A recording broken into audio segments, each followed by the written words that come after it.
نن به دې ټول حاجتونه راواخلي، ټولې پریشانۍ به دې راواخلي، ټول مشکلات به دې راواخلي او خپلې مخې ته به یې کېږدي او د رمضان المبارک په میاشت کې په آخري عشره په 21مه روژه باندې به ځان له زما عزتمندو د سورې رحمان وظیفه صرف یو پیره ځان له وکړه.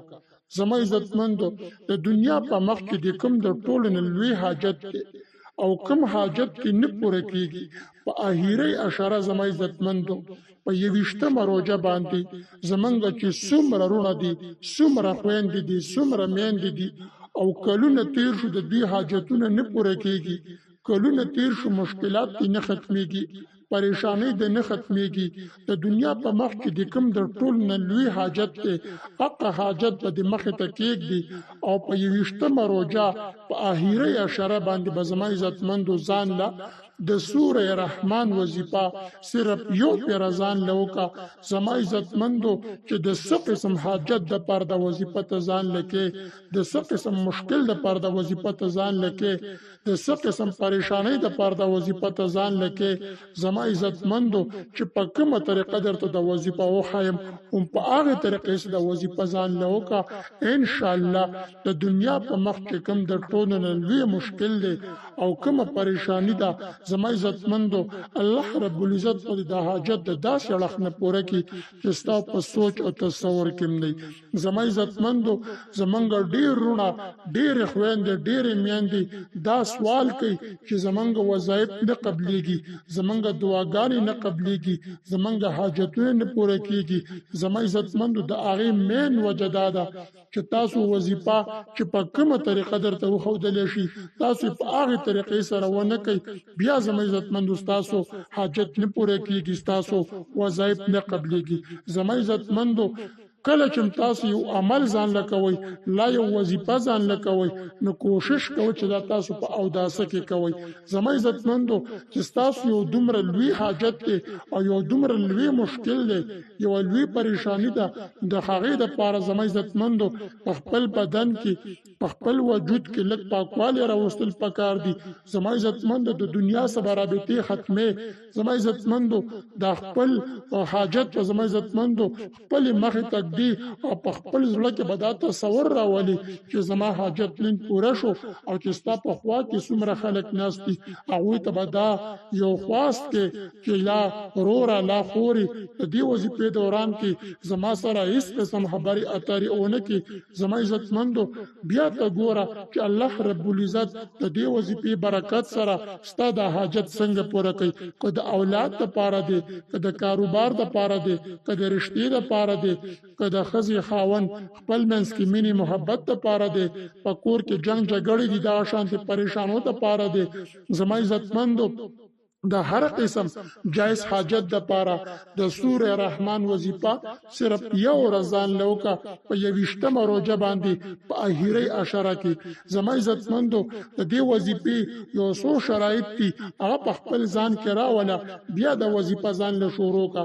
زما عزتمندو هر انسان له پکار دي، هغه زمونږ ورور دی، که هغه زمونږ خور ده، که هغه زمونږ مورکۍ ده، ټولو له دا پکار دي چې کله ته د سورې رحمان وظیفه ځان لکې نو کوشش تا وکړه چې هر مسلمان ته زړه صفا کړي، د زړه نه حسد، بغض، کینه دا د زړه نه وباسه، زړه ورته داسې صفا کړه لکه د شیشې په رنګ کې.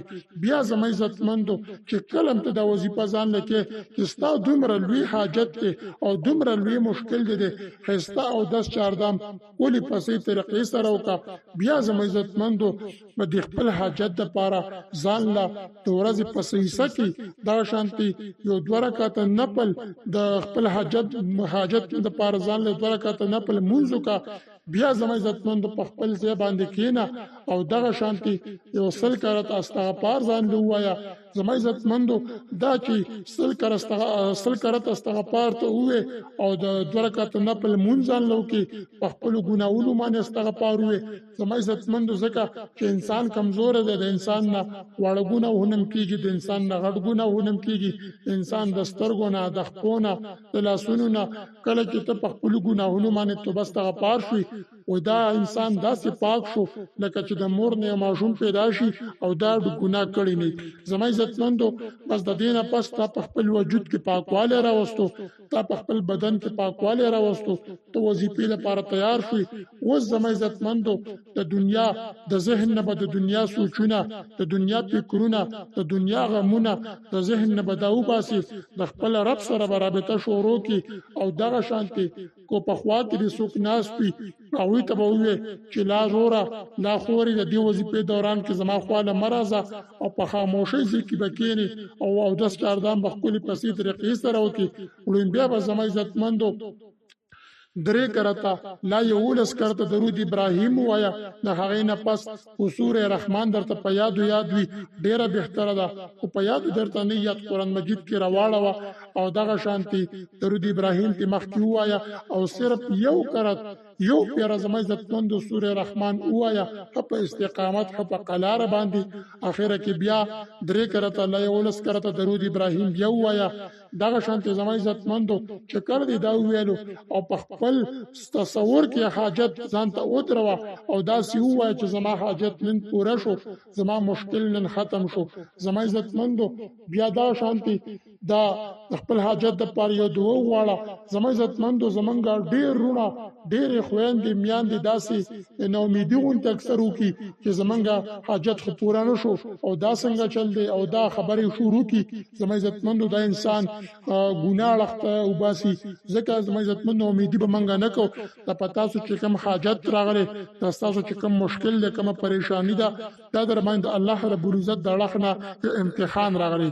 او الله رب العزت خپل بنده ګوري چې زما دا بنده زما په امتحان باندې څومره شکر گزار دی، څومره په صبر کوي.